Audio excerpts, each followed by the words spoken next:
But yes, I so always feel like there's usually at least one song every year that is quite stripped back and subdued that you would almost think, maybe the juries might really like this, and then they just flop because I'm still sad about Limits, okay? I am oh still sad about that song. I no. thought that the juries would push that through because it was so beautiful. And no. And I I have a don't, feeling you could play yeah, victim to that. I don't think it was this song, but there's a song later on where I'm starting to think maybe the juries may help it a little bit.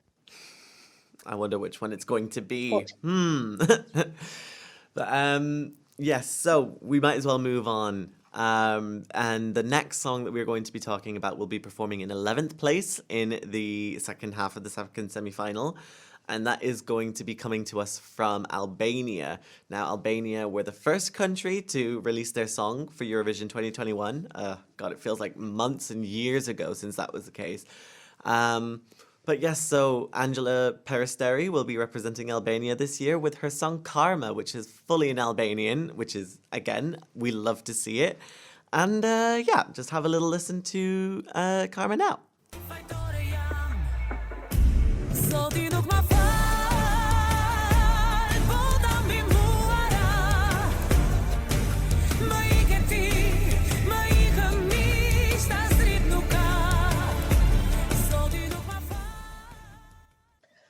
so usually when Albania don't mess with their revamp too much is when Albania do well, and I don't see that being any different for Karma. I do think this is quite impactful.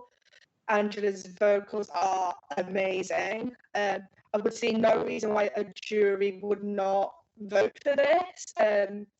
Song works, her vocals with the song work, and I'm sure she will give an amazing live performance as we saw in Festival League Kangas back in December. So some people said, oh, this won't qualify. This to me is quite a weak semi-final, and I don't see this not qualifying.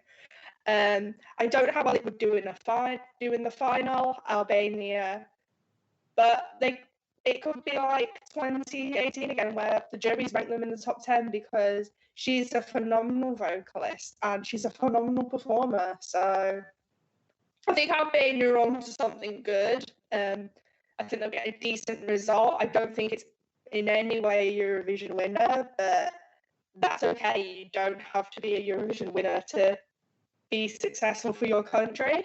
And I feel that's what Albania kind of do best. Sure, they've not sent many top 10 hits, but when they get to the final, they tend to do pretty decently, like 2019, 2018, and I don't think this will be much different. So, yeah, I think Albania will keep their qualification streak going, so that's good. Yeah, I agree with Jazzy in that I can absolutely see this song in the final. And I'm just really looking forward to finally hearing a live version with properly good acoustics and also like actual comfort for the performer, and with this sort of revamped instrumental, because her Festivali Kangas performance was great, but it was in the middle of winter outside with limited technical sort of resources available, and she still sounded great. So I can imagine that this live in Rotterdam will be amazing. I can absolutely see this qualifying. I think this is, I could see this possibly doing a Theotokis, probably sort of mid of the right hand side in the final ultimately. But that's still great. For me, this song is around my late teens, early 20s in my ranking. And I've said before on this podcast, I would love to have 25 songs in my top 10 this year. So that's still really good. I love the instrumental of this song. I love her vocals. And also, again, the lyrics are amazing. I realized the other day I hadn't actually looked up what they were, and I went and looked them up in translation, and they're beautiful. They are really, really sort of passionate and powerful, and you can tell that when she performs on stage. And so I really hope that this will do well.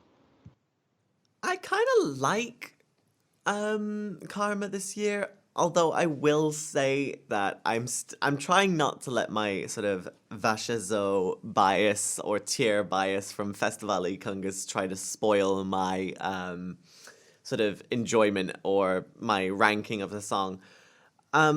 I think Angela is a very like good performer live. I mean, even in a really bad condition, as like how Rosie had said, literally it was the middle of winter, coming up to Christmas time, and she was out there literally just having some like performances going on, and like you could literally see her breath as she was delivering that national final performance, and that in itself shows that even in the tough conditions that she would have to face as like Festivali Kungas was trying to adapt itself to COVID times, you know, if she can do that in wintertime, like how great is it going to be when she actually gets to go in summer in like where actual proper like conditions can allow her and acoustics can do wonders for her. I think, there's a lot of good options here. I do think potentially that like there was some bits of the revamp that may have like not been as good in the revamp that were actually better in the original maybe.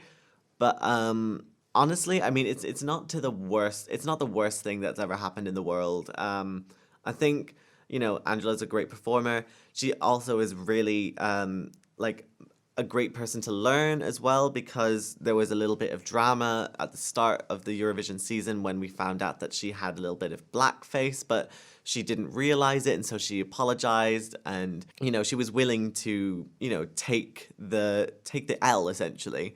I think I think Albania is a bit underrated this year, but Albania is usually consistently underrated. I am expecting this to do pretty well. Definitely qualify for sure. I'm pretty sure there's going to be some kind of dramatic staging going on here. It lends itself to very strong, big staging. But so long as they don't like completely shrink her, I think it should be fine. I think probably like mid-table results are maybe between like, I don't know, like 13th to 16th, something like that area. I think that would pretty be like a really good result for Albania. But yeah, they consistently deliver quality, so I don't really expect them to be sort of changing up anything anytime soon. So good job, Albania. It's actually, you've done pretty well here.